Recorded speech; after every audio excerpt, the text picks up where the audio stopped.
कहते हैं भरोसा एक ऐसा अटूट रिश्ता है कि अगर वो रिश्ता अगर टूटता है और वो बंधन अगर टूटता है, वो डोर अगर टूटती है, तो उसमें एक गट्ठी पड़ जाती है, यानी कि एक जोड़ पड़ जाता है। और एक बार जो रिश्ता टूट जाता है तो बड़ा ही मुश्किल हो जाता है उस रिश्ते पे भरोसा करना, उस रिश्ते पे विश्वास करना।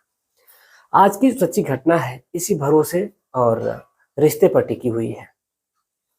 एक व्यक्ति जो एक दूसरे के इतने खास होते हैं, लेकिन अगर वही जब भरोसा जब तोड़ते हैं तो फिर उनके बीच एक घमासान युद्ध होता है। और उस युद्ध का अंत कुछ ऐसा होता है कि जिसको सुनने के बाद से सभी लोग पैरों तले उनकी जमीन खिसक जाती है। तो आज की जो सच्ची घटना है ये महाराष्ट्र के औरंगाबाद की है। नमस्कार, प्रणाम, मैं अविनाश वारदात तक के एक नए एपिसोड में आज इस सच्ची घटना के साथ आप लोगों के बीच में आया हूँ। ये सच्ची घटना महाराष्ट्र का एक जिला लगता है औरंगाबाद, और इसी औरंगाबाद में एक सिटी है, सिटी टाउन। और इसी सिटी टाउन कॉलोनी में एक व्यक्ति रह रहे होते हैं जिनका मकान बेहद बड़ा होता है। उनके मकान में तमाम नौकर चाकर काम किया करते थे। पहले वो व्यक्ति बड़ा गरीब हुआ करते थे, लेकिन कहते हैं कि वक्त और किस्मत कब बदल जाए पता ही नहीं चलता है। ऐसा ही कुछ हुआ था उस व्यक्ति के साथ जिसका नाम रामलाल सिंह होता है। दरअसल उसको लोग ठाकुर साहब के नाम से बुलाते थे। दरअसल ये रामलाल सिंह जो थे, यानी कि जो ठाकुर थे, उनकी किस्मत कुछ इस कदर बदल गई कि वो लगभग एक दो नहीं बल्कि 10-12 ट्रकों के मालिक बन जाते हैं। और फिर उनके यहाँ एक बड़ा सा बंगलो होता है, और उस बंगलो में उनके नौकर चाकर काम किया करते हैं। और वहां पर उनके जो ट्रक के अलग अलग जो ड्राइवर हुआ करते थे, जब उनके घर पे आया करते थे हिसाब देने के लिए, तो फिर उनको देख करके बड़ा ही अचरज हुआ करता था कि एक व्यक्ति जो कल तक एक ट्रक चला रहा होता था, आज वो कई ट्रकों का मालिक बन चुका है और उसकी किस्मत इस कदर बदल चुकी है। लेकिन कहते हैं कि किस्मत से बड़ा कोई नहीं होता। अब ऐसा ही कुछ हुआ था उन ठाकुर साहब के साथ। दरअसल उनके यहाँ अनेकों तो नौकर काम करते ही थे, ठाकुर साहब का बाहर आना जाना लगा रहता था, और ऐसे ही वक्त गुजर रहा था। अब उनके जो नौकर थे आया करते थे हिसाब देने, और ऐसे हिसाब देते में एक उनका सबसे प्रिय नौकर था, यानी कि एक सबसे प्रिय ड्राइवर था, जिस ड्राइवर का नाम विजय सिंह था। दरअसल जो विजय था, विजय सिंह, वो सारी गाड़ियों का हिसाब किताब किया करता था, और उसके बाद जो भी पैसे रुपए बनते थे वो ला करके घर पे दिया करता था। और जो ठाकुर साहब थे वो बड़ा ही मानते थे उसको। अब ऐसे ही वक्त का जो पहिया है वो चल रहा होता है, लेकिन इधर जो विजय है, विजय आए दिन जब ठाकुर साहब के घर पे पहुंचता है, तो जो ठाकुर साहब हुआ करते थे वो तो बाहर आए दिन चले जाया करते थे, तो उसकी मुलाकात एक दिन उनकी पत्नी से होती है। क्योंकि जो विजय है इसकी जो पोस्टिंग है, यानी कि इसकी जो नौकरी लगी थी लगभग 1 से 1.5 साल पहले लगी थी, लेकिन ये काम करने में इतना निपुण था, इस पे इतना मालिक को भरोसा हो गया था कि वो इस पे आंख बंद करके भरोसा किया करते थे। और ऐसे ही जो भरोसे की डोर है ये चली आ रही थी। जो ठाकुर साहब थे वो अपने काम के सिलसिले में अक्सर बाहर रहा करते थे। अब जो विजय था वो आता भी था घर पे और खाना पीना खाता था। जो उनकी पत्नी होती थी वो उसको खाना पीना भी खिलाती थी, जिनका नाम चंद्रकला होता है। दरअसल चंद्रकला बेहद दिखने में खूबसूरत थी। चंद्रकला की उम्र लगभग 42 साल के करीब थी, लेकिन वो लगती नहीं थी कि वो 42 साल की है। इधर जो ठाकुर साहब थे उनकी उम्र लगभग 48-49 साल की थी, लेकिन वो ऐसा लगता था कि हाँ वो वाकई 48-49 साल के होंगे या फिर 50 साल के होंगे। एकदम बूढ़े हो चले थे। जिस उम्र में उनकी जो पत्नी थी 42 की उम्र में वो 32 की लगती थी, और वहीं पर वो 50 की उम्र में 55 के लगते थे। अब जो पत्नी थी वो बेहद खूबसूरत थी। अभी तो उसकी जवानी थी, वो तो चढ़ ही रही थी, उफान पे थी। लेकिन जो ठाकुर साहब थे उसकी आग को बुझा नहीं पाते थे, और ऐसे वक्त गुजर रहा था। अब इधर एक दिन जब विजय आता है, हिसाब किताब करता है, और हिसाब किताब करने के दौरान इन दोनों की बातचीत होती है। दरअसल जो विजय की पत्नी थी वो इसी ट्रक के चलते कि वो ट्रक का एक ड्राइवर है, वो ट्रक चलाता है, इसीलिए उसकी जो पत्नी थी एक दिन झगड़ा हुआ, और झगड़ा होने के बाद उसकी जो पत्नी है वो चली जाती है, मायके चली जाती है। और इन दोनों में ऐसा मामला आ जाता है कि जो विजय है और उसकी जो पत्नी है, इन दोनों के बीच में अब तलाक तक की नौबत आ जाती है। अब इधर वक्त का पहिया तो कट ही रहा होता है, गुजर रहा होता है वक्त, लेकिन इधर धीरे धीरे कहीं ना कहीं जो विजय है वो चंद्रकला के करीब आने जाने लगता है। अब इन दोनों की बातचीत हुआ करती थी, मालिक बाहर रहा करते थे, पैसे का हिसाब किताब वही चंद्रकला ही रखती थी। अब ऐसे ही वक्त का पहिया चल रहा होता है, लेकिन जो चंद्रकला थी वो कहीं ना कहीं विजय को मन ही मन चाहने लगी थी। जो विजय होता है, जो विजय सिंह ठाकुर, वो भी अपने आप को विजय सिंह ठाकुर के ही नाम से पदवी दिया करता था, लेकिन वो विजय सिंह नाम से प्रसिद्ध हो गया था, विजय सिंह ट्रक वाला। लेकिन इधर जो विजय है, अब वो भी अपनी मालकिन के प्रति उसका जो प्रेम है वो बढ़ता जाता है, और ये दोनों अब एक दूसरे के करीब आना चाहते हैं। लेकिन इन दोनों के बीच में एक ऐसी रिश्ते की डोर थी जो अगर एक बार टूट जाएगी तो फिर वो बंधना बड़ा मुश्किल हो जाएगा। लेकिन आखिर डोर को तोड़ना ही था। आखिर कब तक इस बंधन में वो बंधे रहते हैं, एक मालकिन और एक नौकर के रिश्ते में आखिर कब तक वो बंधे रहते हैं। लेकिन जैसे ही मालकिन का जो प्यार था जब उमड़ा, जब उनकी हवस का भूत जो है वो जब सर आंखों पे चढ़ने लगा, तो फिर वो कुछ नहीं देखी। और एक दिन जब विजय आता है तो खाना पीना खा करके वहीं पर जो बाहर एक गेस्ट रूम होता है, उसी गेस्ट रूम में आराम किया करता था। कोई भी अगर आता था तो उसी गेस्ट रूम में आराम किया करता था। शायद से जो उसके मालिक होते हैं वो किसी काम से दूसरे कंट्री गए रहते हैं, यानी दूसरे देश चले गए रहते हैं, और उनका आने में काफी वक्त लगने वाला था, क्योंकि उन्होंने विजय से बता रखा था कि जो भी काम रहा करेगा तुम कर दिया करना, मुझे आने में लगभग 1 महीने का वक्त लग जाएगा। अब इधर जो विजय है वो कहता है ठीक है, वो गेस्ट रूम में सोया रहता है।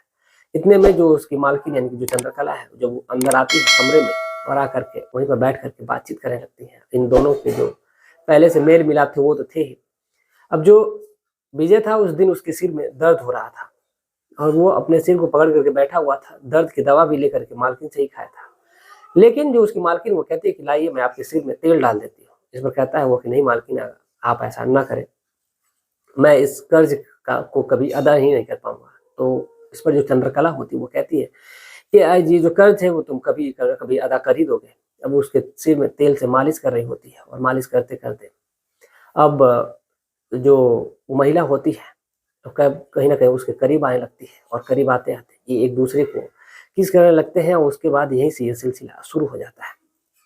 अब इन दोनों के बीच में आए दिन शारीरिक संबंध बनने का जो सिलसिला है अब उसी दिन से शुरू होता है, और वही सिलसिला अब शुरू ही हो जाता है। यानी कि लगभग महीने तक तो जो उसके मालिक नहीं रहते हैं तो वो ज्यादातर वक्त अब उसी में बिताने लगता है, घर में ही। जब ड्राइवर आते तो फिर फोन करते तो जा करके बस पैसा लेकर के आ जाया करता था, और उसी गेस्ट रूम में पड़ा रहा करता था। लेकिन जो नौकर हुआ करते थे, नौकर ने ये सब हरकतें देख ली थी, और कहीं ना कहीं अब वो बता भी तो नहीं सकते थे मालिक से कि आपका जो सबसे प्रिय नौकर है उसी का आपकी पत्नी से अफेयर हो गया है। अब कहीं ना कहीं ये जो सिलसिला अब चल रहा होता है बढ़ते जाता है, वक्त का पहिया बड़ा तेजी से चलता है, महीने कब गुजर जाते हैं पता ही नहीं चलता है। लेकिन जैसे मालिक आते हैं फिर अब इन दोनों में अब दूरी धीरे धीरे बन जाती है, क्योंकि अब वो डायरेक्ट जा नहीं सकता और वो उसके पास आ नहीं सकती। लेकिन कहते हैं हवस का जो नशा है अब इस कदर सिर चढ़ करके बोलने लगता है कि कोई एक दूसरे को कंट्रोल ही नहीं कर पाता है। अगर आग दोनों तरफ लगी हो तब, अब इधर तो आग तो दोनों तरफ लगी थी, इधर ड्राइवर की तरफ इधर मालकिन की तरफ, दोनों एक दूसरे के पास आना चाहते थे, लेकिन बीच में दीवार बना था वो ट्रकों का मालिक यानी कि जो मालकिन थी उसी का पति। अब ये दूसरे के पास नहीं आ पा रहे थे। लेकिन अब जो मालिक था वो आए दिन जब बाहर जाया करता था किसी काम से, तो उतने में जो ये विजय सिंह है वो आ जाया करता था, और आकर के इन दोनों के बीच में शारीरिक संबंध बन जाया करते थे। अब ऐसे ही ये सिलसिला चल रहा होता है, तो एक दिन अचानक से ये लोग अपने आप में अपने आगोशों में दोनों एक दूसरे की बाहों के आगोश में इस कदर खोए होते हैं कि इन दोनों को पता ही नहीं चलता है कि जो मालिक है वो कब आ जाते हैं। दरअसल मालिक किसी काम से बाहर गया रहता है, और उसके बाद जैसे वो अंदर आता है तो गेट पे हमेशा आकर के वो हॉर्न बजाया करते थे। लेकिन जो नौकर होता है जो दरवान होता है वही उसी गेट पे खड़ा रहता है, और देखता है कि मालिक की गाड़ी आ रही है तो वो गेट को पहले ही खोल देता है, गाड़ी सीधे अंदर चली जाती है। और ये दोनों अपने आप में एकदम मस्त हुए थे।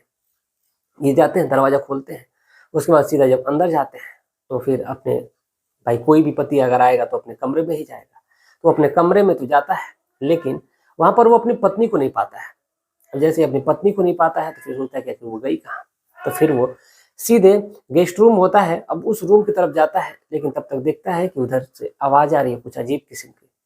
तो वो फिर उस रूम की तरफ बढ़ता है और देखता है कि जो उसकी पत्नी है और उसके साथ एक व्यक्ति है जो दोनों नग्न अवस्था में है बिल्कुल, और इन दोनों आपत्तिजनक स्थिति में जब देखता है तो वो चीखने लगता है, डांटने लगता है कि आखिर ये कौन है। और जैसे ही वो उसका चेहरा देखता है कि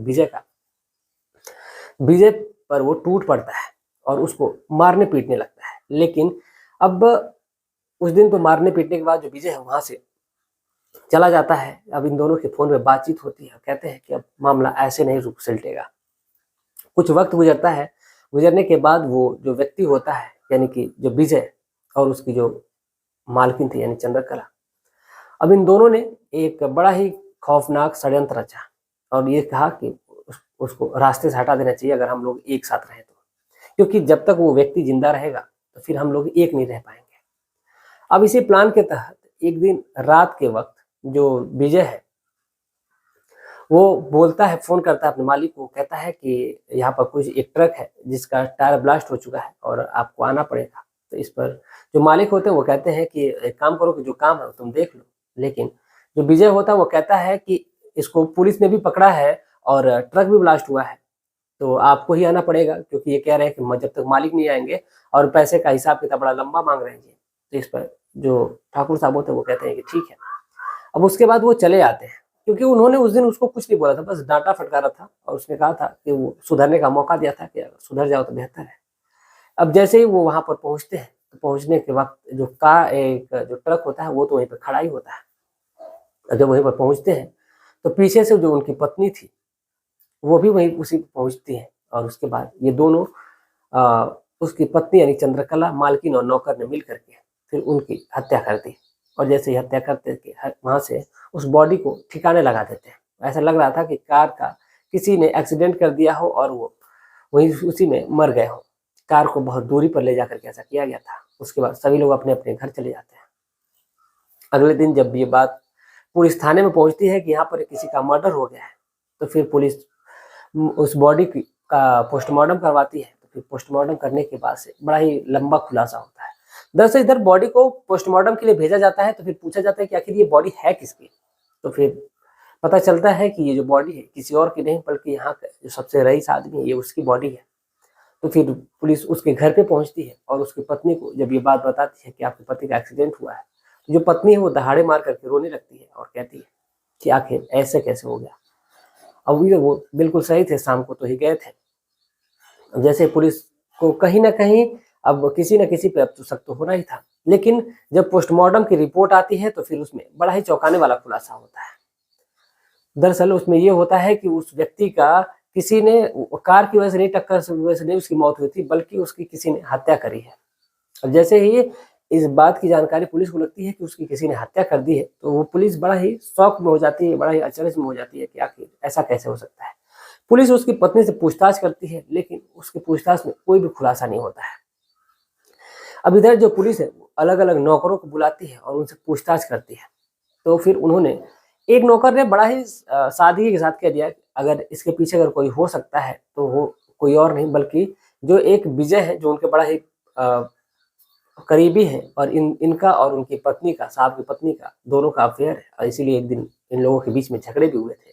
साहब ने उन दोनों को आपत्तिजनक स्थिति में ले लिया था। अब जैसे पुलिस ये बात सुनती है तो तुरंत उस जो चंद्रकला होती है यानी कि जो मालकिन होती है उसको उठाती है और उससे बातें पूछने लगती है। तो जो पहले तो वो सारी बातों को नगर जाया करती है कि उसने कुछ भी ऐसा नहीं किया है, वो जो नौकर है वो झूठ बोल रहा है, पैसों के लालच में झूठ बोल रहा है, क्योंकि वो सभी लोग उस व्यक्ति से जलते हैं। लेकिन जब पुलिस अपने तरीके से पूछताछ करती है कि वो कब गए थे, अब घुमा करके जब क्वेश्चन पूछती है, फिर चंद्रकला टूट जाती है और सारी सच्चाई बयां कर देती है। दरअसल वो बताती है कि जो उसका पति है अब उसकी हवस की आग को बुझा नहीं पाता था, उसकी जिस्मानी जरूरतों को पूरी नहीं कर पाता था, तो वो उस जरूरत को उस अपने जो ड्राइवर था विजय उससे पूरा कर रही थी। अब इधर उसके पति को जैसे ये बात पता चलती है तो अब उसको नागवार गुजरती है। अब वो इन दोनों के बीच में दरार बढ़ रहा था, अब इसीलिए रास्ते से हटाना जरूरी हो गया था। अब पुलिस ने तुरंत फिर विजय को भी पकड़ा और विजय को और उन दोनों को जेल की सलाखों के पीछे डाल दिया गया है। और फिलहाल जो अपराधी है वो तो जेल की सलाखों के पीछे चले गए, लेकिन वो जो कोठी थी अब वो वीरान हो गई, उसमें अब कोई दीपक जलाने वाला नहीं रहा। इधर जो ट्रक है वो अपने मन के हो गए, जो ड्राइवर है जितना चला रहा है उतना पैसा ले रहा है अपना सब कुछ, अब सब कुछ बड़ा ही गड़बड़ तरीके का हो गया है। इधर अब धीरे धीरे कहीं ना कहीं उस कोठी में जो बड़ा सा किला एक तरह से कह लीजिए था, अब वो ताला बंद हो गया, ट्रक सारे अब उसी में खड़े कर दिए गए। कोई किसी को कुछ भी नहीं चलाने दे रहा है। कहीं ना कहीं पुलिस ने उस मकान को एक तरह से कह लीजिए कि लॉक कर दिया है कि जब इन लोगों की जब रिहाई होगी तभी ये जब जाएंगे तब छूटेगा और ताला घर का खुलेगा। बड़ा ही इनकी रिहाई में बड़ा ही मुश्किल वाली बात है कि इनकी रिहाई कब होगी और कब ये लोग छूटेंगे। कहीं ना कहीं अब जो कोर्ट है वो सजा तय करेगा और सजा 80 भी हो सकती है, उम्र कैद भी हो सकती है और कहीं ना कहीं 10 या 20 साल की सजा भी हो सकती है। तो देखिए अब तो वो कोर्ट के ऊपर है कि कोर्ट क्या तय करती है। फिलहाल जो केस है वो चल रही है। जो चंद्रकला है उसने भी बड़े ही नामी गामी वकील को हायर किया है। देखिए आखिर क्या निकल करके सामने आता है, क्योंकि जो वकील होते हैं अपने वकील को यानी अपने क्लाइंट को छुड़ाने के लिए किसी भी हद तक जाते हैं। तो कहीं ना कहीं पैसे वाले तो है ही, चंद्रकला तो पैसे वाली ही है, क्योंकि जो सारे ट्रक होते हैं वो चंद्रकला के नाम पे ही है, जो वो बंगलो है वो चंद्रकला के ही नाम पे है। तो कहीं ना कहीं अब पैसे जो रुपए हैं उसके अकाउंट में भी है। तो देखिए आखिर आगे पुलिस और वकील क्या करते हैं, सजा क्या होती है। जैसा भी होगा इस मैसेज में आपको मेंशन कर दिया जाएगा कितने साल की सजा हुई है। तो ये थी आज की पूरी कहानी। इस पूरे घटनाक्रम को सुनाने का उद्देश्य किसी की भावनाओं को ठेस पहुंचाना नहीं है, बल्कि आपको जागरूक करना है, आपको सचेत करना है। आप जहां भी रहे स्वस्थ रहे, सुरक्षित रहे। जाते जाते कुछ हमारे दोस्त हैं, कुछ जिनके जन्मदिन भी है, तो मैं उनके आज नाम लेना चाहूंगा। असलम सर जी हैं, ये दुबई से हैं। चंद्रभूषण बिंदांजी जी हैं, मनोज जी हैं, मनीष जी, माया जी हैं, जय परिहार जी हैं, मुक्ता अग्रवाल जी, इनका आज जन्मदिन है। मुक्ता जी आपको जन्मदिन की ढेरों सारी शुभकामनाएं। आप जहां भी रहें स्वस्थ रहें, सुरक्षित रहें और अपने जीवन में कामयाबियों को छूते रहें। अवतार सिंह चौधरी जी हैं, ये धोरी मन्ना बाड़मेर राजस्थान के रहने वाले हैं। राम बाबू अग्रहरी जी हैं। पंकज कुमार जी हैं, जौनपुर के रहने वाले हैं। आज भी इनका भी जन्मदिन है, तो आपको जन्मदिन की ढेरों सारी शुभकामनाएं। और अवधेश साहनी जी हैं, ये उत्तर प्रदेश बलिया के रहने वाले हैं। इनकी बेटी का जन्मदिन है, तो आपकी बेटी को तहे दिल से शुक्रिया और आपकी बेटी को जन्मदिन की ढेरों सारी शुभकामनाएं। आपकी बेटी आसमान की ऊंचाइयों को छुए और अपने जीवन में तरक्की करे। आप भी अगर किसी का जन्मदिन है, किसी को विश करना चाहते हैं या फिर अपने बच्चों का जन्मदिन विश करना चाहते हैं, तो आप हमें कमेंट जरूर करिएगा। हम आपके बच्चों का कमेंट और आपका कमेंट अपने पूरे वारदात तक परिवार के साथ शेयर करेंगे। चलिए मिलते हैं एक और सच्ची घटना के साथ, तब तक के लिए जय हिंद, जय भारत।